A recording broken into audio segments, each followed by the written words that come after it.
Assalamualaikum warahmatullahi wabarakatuh. Para santri yang ada di Pondok Modern Darussalam Gontor dan seluruh kampus-kampus yang ada di Indonesia. Sekarang ini saya berada di Masjid Hagia Sophia di Istanbul, sedang mengadakan kunjungan beberapa masjid di Istanbul ini untuk melihat bagaimana perkembangan Islam pada waktu itu. Jadi nampaknya perkembangan sejarah yang ada di Istanbul ini sangat berarti bagi perkembangan Islam di daerah Eropa. Jadi Khilafah Utsmaniyah nampaknya banyak memberikan bekas perkembangan Islam di Istanbul ini. Anak-anakku sekalian dan saudara-saudara sekalian, sebenarnya apa yang terjadi sejarah masa lampau itu bisa kita kaji dan kita lihat sebagai satu tolok ukur atau sebagai satu ukuran bagaimana agama kita ini berkembang. Di Indonesia kita lihat juga perkembangan agama sejak dulu sampai sekarang, sejak zaman penjajahan dan sampai sekarang ini mempunyai pengalaman dan beberapa macam perubahan-perubahan. Anak-anakku sekalian, saya kira sangat baik sekali untuk mempelajari sejarah ini sehingga kita tidak melupakan sejarah perkembangan Islam di dunia dan juga di Indonesia ini.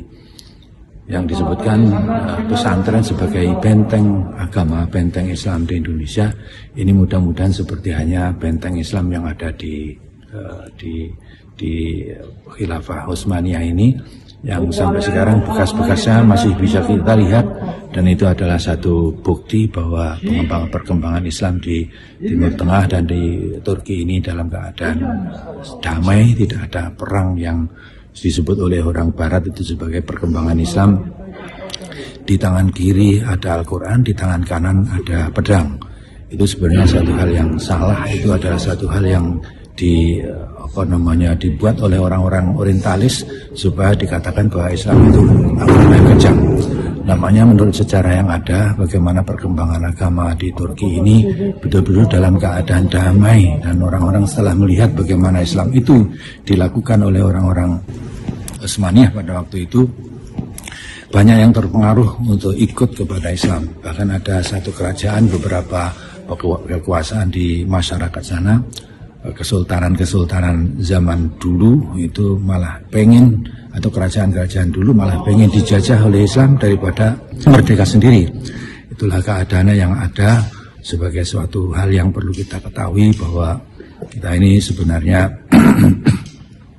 selalu mengembangkan agama ini di mana saja, berkaca kepada sejarah yang sudah terjadi, sejarah yang lewat, sehingga kita bisa betul mensikapi bahwa kita ini mengkaji sesuatu yang lalu untuk kemajuan yang akan datang. Pada yang sekarang ini perlu kita berbuat berdasarkan kepada yang lalu dan bercita-cita kepada masa depan. Maka oleh karena itu anak-anakku sekalian yang ada di pondok, hendaknya betul-betul mengkaji apa yang dilakukan dulu di masyarakat di rumah, kemudian bagaimana sekarang berada di pondok, dan di pondok ini kemudian tentu akan meloncat atau akan melihat masa depan dengan